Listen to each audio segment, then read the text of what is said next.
আজকের ভিডিওতে এক্সপ্লেন করব যে দল হিসাবে বিএনপির সামনে যে পাঁচটা মহাবিপদ, অর্থাৎ এই পাঁচটা বিপদ যদি বিএনপি কাটিয়ে উঠতে না পারে তাহলে বিএনপির অবস্থা কিছুটা হলেও কিন্তু খারাপ হতে পারে। তার মধ্যে বিএনপির জন্য এক নাম্বার যে বিপদটা অপেক্ষা করছে সেটা হচ্ছে বিএনপির দলীয় কোন্দল বেড়েই চলেছে। এইটা বিএনপি এখনো পর্যন্ত কিন্তু শক্ত হাতে দমন করছে না, বা দলীয় কোন্দলের ব্যাপারে তাদের কিন্তু কোনো পদক্ষেপ এখনো কিন্তু চোখে পড়েনি। তো এখন এই দলীয় কোন্দল যদি বাড়তেই থাকে তাহলে বিএনপির যে শক্তি, এই শক্তিটা দেখবেন ক্রমান্বয়ে দুর্বল হতে থাকবে। কারণ একটা কথা আছে না যে 10-এর লাঠি 1-এর বোঝা। তো একটা জায়গায় মনে করেন যে 5টা ভাই, তো 5টা ভাই যদি 5টা লাঠি নিয়ে সামনে দাঁড়ায় তো সেখানে কিন্তু কারো যাওয়ার সাহস নেই, বা তাদের সঙ্গে পারার সাহস কিন্তু কারো নেই। তো এখন যদি আপনি ওই 5টা ভাইকে বিভক্তি করে ফেলতে পারেন, বা 5টা ভাইকে 5টা ভাইয়ের মধ্যে দ্বন্দ্ব বাঁধিয়ে ফেলতে পারেন, তাহলে দেখবেন যে ওই পরিবারটা বা ওই যে শক্তিটা ওইটা একেবারেই দুর্বল করে দেওয়া সম্ভব। তো ঠিক তেমনিভাবে বিএনপির যে শক্তি, ফিল্ড লেভেলে যে শক্তি, এই শক্তিটা খুব বিরাট একটা শক্তি, কিন্তু এই শক্তিটা তখনই দুর্বল হবে যখন আপনি বিএনপির মধ্যে কোন্দল ঢুকিয়ে দিতে পারবেন। তো বিএনপির যারা সেন্ট্রাল পর্যায়ের নেতা আছে, এই বিষয়টা আমার মনে হয় ভাবা উচিত যে এই দলীয় কোন্দলটা কেন বাড়ছে। কারণ এই দলীয় কোন্দলটা যত বাড়তে থাকবে দল হিসাবে বিএনপি ততটাই কিন্তু দুর্বল অবস্থানে চলে যাবে। এরপর দল হিসাবে বিএনপির সামনে 2 নাম্বার যে বিপদটা অপেক্ষা করছে সেটা হচ্ছে ভারতের থাবা এখন বিএনপির দিকে।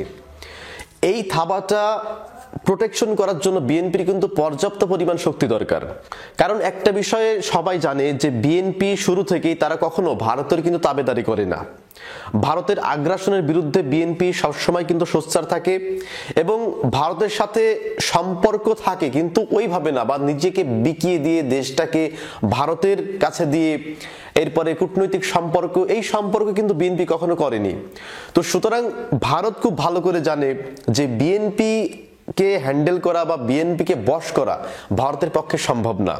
আপনারা রিসেন্টলি রুহুল কবির রিজভির যে বক্তব্যগুলো দেখেছেন, প্রত্যেকটা বক্তব্য কিন্তু ভারতের এগেইনস্টে, এবং ভারত কিন্তু এই বক্তব্যগুলো কোট করে রাখে যে বিএনপির যে সেন্ট্রাল পর্যায়ে যে বক্তব্যগুলো দিচ্ছে এটি কিন্তু বিএনপির নিজস্ব দলীয় একটা বক্তব্য।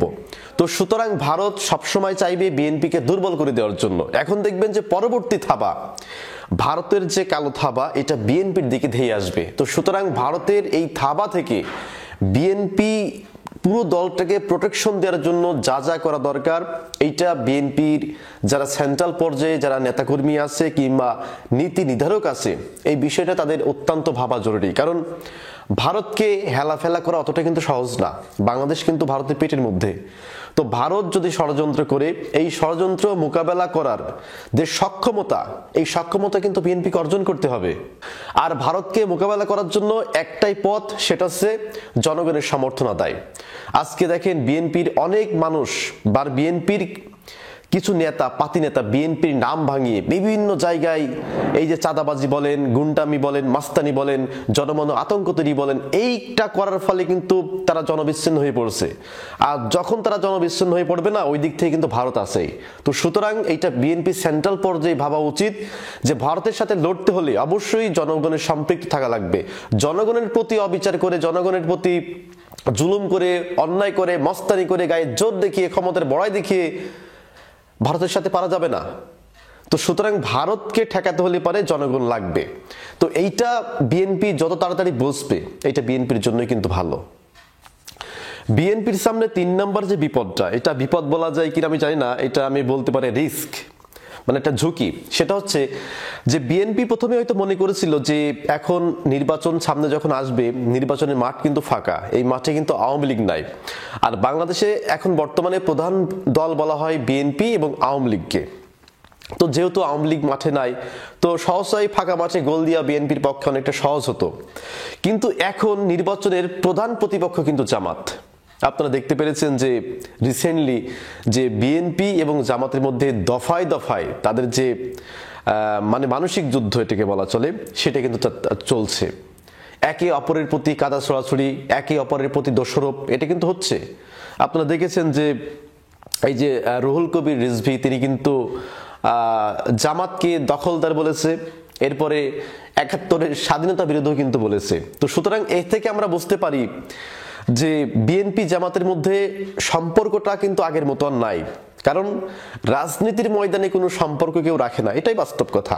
তো রাজনীতিতে যেহেতু কোনো সম্পর্ক নাই, যার ফলে বিএনপি এবং জামাতের মধ্যে যে কোন্দল সৃষ্টি হবে, এটা আমি এর আগের ভিডিওতে কিন্তু বলছিলাম যেটা হবেই, কারণ যেহেতু মাঠে আওয়ামী লীগ নাই, এখন মাঠে রয়েছে বিএনপি এবং জামাত, এবং বর্তমানে জামাতও কিন্তু অনেক শক্তিশালী হয়ে উঠেছে।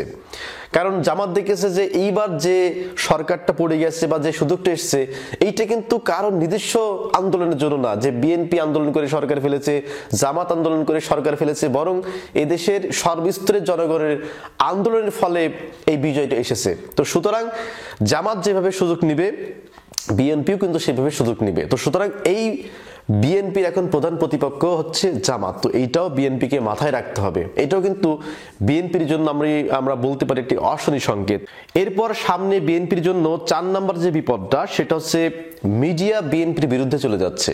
আপনারা অনেক জায়গায় দেখেছেন যে বিএনপি যদি কোনো ভালো কাজ করে, সেই সংবাদটা কিন্তু খুব ছোট্ট আকারে ওই বলতে পারি যে কোনো পত্রিকার শেষ পেজে এটা লেখা হচ্ছে যে বিএনপি কম্বল বিতরণ করলো, বিএনপি বৃক্ষরোপণ করলো, বিএনপি কাউকে অনুদান দিল, ছোট্ট করে সংবাদগুলো প্রকাশ করা হচ্ছে। এবং বিএনপি যখন কোনো খারাপ কাজ করতেছে, এইটা কিন্তু খুব ভালো করে হাইলাইট করা হচ্ছে, মানে বেশি বেশি বিএনপির নেগেটিভ সংবাদগুলিকে কিন্তু প্রচার করা হচ্ছে। এটা আমরা বলতে পারি বিএনপির জন্য একটা বিপদ, যে দিন যত যাচ্ছে তত কিন্তু বিএনপির নেগেটিভ সংবাদগুলি আপনার প্রচার করা হচ্ছে। বিএনপি যদি কোনো জায়গা থেকে 10 টাকা ইজারা তোলে কিংবা চাঁদা তোলে, এইটাকে হেডলাইন করে দেওয়া হচ্ছে যে অমুক জায়গায় বিএনপি চাঁদাবাজি, অমুক জায়গায় বিএনপি দখলবাজি, অমুক জায়গায় বিএনপির হচ্ছে হাট দখল, বাজার দখল, এরপরে গুন্ডানি মস্তানি, এই সংবাদগুলো বেশি বেশি করে প্রচার করা হচ্ছে। তো সুতরাং এই বিষয়টাতে বিএনপির কিন্তু খুব বেশি অ্যালার্ট থাকতে হবে যে এই মিডিয়াগুলি যেন সুযোগ না পায়। অর্থাৎ আমাদের নেগেটিভ যে সংবাদগুলি আছে, এই নেগেটিভ সংবাদগুলি কেন হচ্ছে এবং কারা তৈরি করছে বা এর পিছনে কোনো শক্তি আছে কিনা, এই বিষয়ে বিএনপি তদন্ত করা উচিত। এরপরে বিএনপির সামনে 5 নম্বর যে বিপদটা, সেটা হচ্ছে অনুপ্রবেশের ফলে ঝুঁকিতে বিএনপি।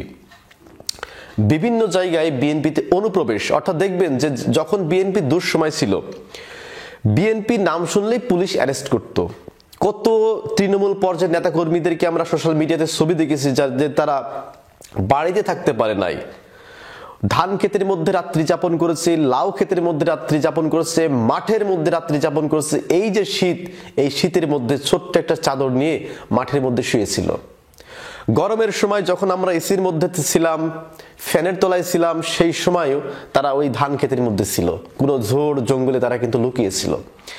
এত কষ্টে যারা রাত্রি যাপন করেছিল, সেই সমস্ত মানুষদের চাইতে যারা সুসময়ের, মানে যারা দুঃসময়ে বিএনপির পাশে ছিল না, বরঞ্চ অন্য কোনো দলের সাথে লিয়াজু করে চলছিল, তারা আমরা দেখতে পাচ্ছি যে বিএনপির বড় বড় পদ দখল করে আছে। তৃণমূল পর্যায়ে যারা এত সংগ্রাম করেছে, কষ্ট করেছে বিএনপি দুঃসময়ে, সেই সমস্ত নেতা কর্মীদেরকে মূল্যায়ন করতে আমরা কিন্তু এখনো দেখছি না। মূল্যায়ন তাদেরকেই করা হচ্ছে যারা দুঃসময় বিএনপির পাশে ছিল না। 14 সালে আমরা বিএনপির পক্ষে যাদেরকে কোনো আন্দোলন করতে দেখিনি, 18 সালে আমরা দেখিনি, সেই সমস্ত মানুষগুলিকে আমরা দেখতে পাচ্ছি বিএনপির বড় বড় পদ নিয়ে এখন বড় বড় লিডার হয়ে গেছে। তো এইটা বিএনপির জন্য একটি অশনি সংকেত। যদি বিএনপি তৃণমূল পর্যায়ে নেতাকর্মীকে বা নেতাকর্মীদেরকে মূল্যায়ন না করে, তাহলে বিএনপির অবস্থাও কিন্তু আওয়ামী লীগের মতো হয়ে যাবে। তো সুতরাং আগে মূল্যায়ন করতে হবে তৃণমূল কর্মীদেরকে।